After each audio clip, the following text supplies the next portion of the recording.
patent office is seeing things. I was having a call with the examiner one time, wasn't our case, and they were talking about receiving 50 and 60-page arguments and office action responses, right? And we call that AI slop, right? Like the idea is now that you can, because you have AI, you can put more words on paper faster. Okay, well, that doesn't necessarily mean the result that you're looking for. And in fact, that specific examiner I was talking to said, when I got that 60 pages of argument, I replied with two sentences. Basically, this is not persuasive as written. And that was dismissive of the entire 60 pages.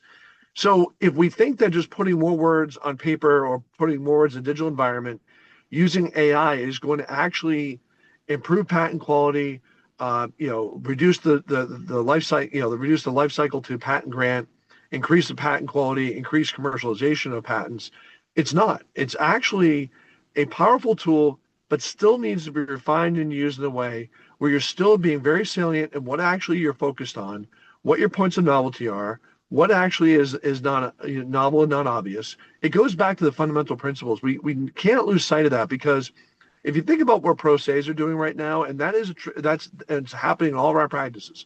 Pro ses are running patent applications and filing them, and they're turning in AI slop.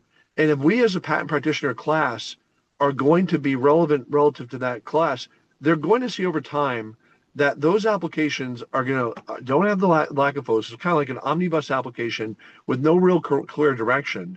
They're ultimately not going to get the result they want, and they're going to come back to standard patent prosecution strategies using patent attorneys.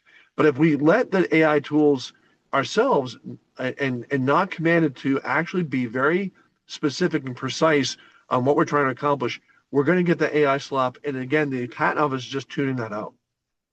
Yeah, and we were talking about this leading up to this. Slop in, slop out is, you shouldn't be filing documents that have a lot of AI slop where it's just you.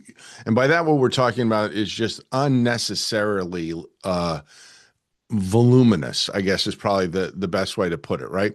And from my standpoint, I think, great, start with the unnecessary voluminous, and then you as the professional, cut it back, cut it back, cut it back. And I'm reminded by the Mark Twain letter, the famous quote in one of his letters. He apologized at the beginning for, I apologize for the length of this letter. I did not have time to make it shorter.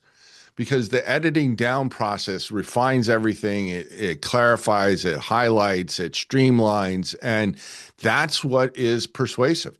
And if you are, I think these tools are great, because we all know the Federal Circuit wants more and more and more and more disclosure, but it's got to be disclosure with a point, not just thrown up against the wall, right? Because the more you do say, the more that can and will be held against you. You all know we should be getting Miranda warnings before we file applications.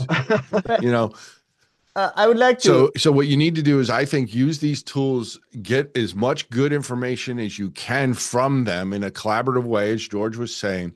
And then you, as the professional in the loop, as Dan is pointing out, you decide what goes in and whittle it down, whittle it down. And as if you do whittle it down and then you go back to the AI and you get into this loop, then I think everybody that's used it starts to see, my goodness, this is really very special. The quality goes way up. Things that, I wouldn't have been able to do in this length of time, I can now do, making it all the better. And if you're not using it, get off the bench and start playing with it. You're going to be shocked, I think.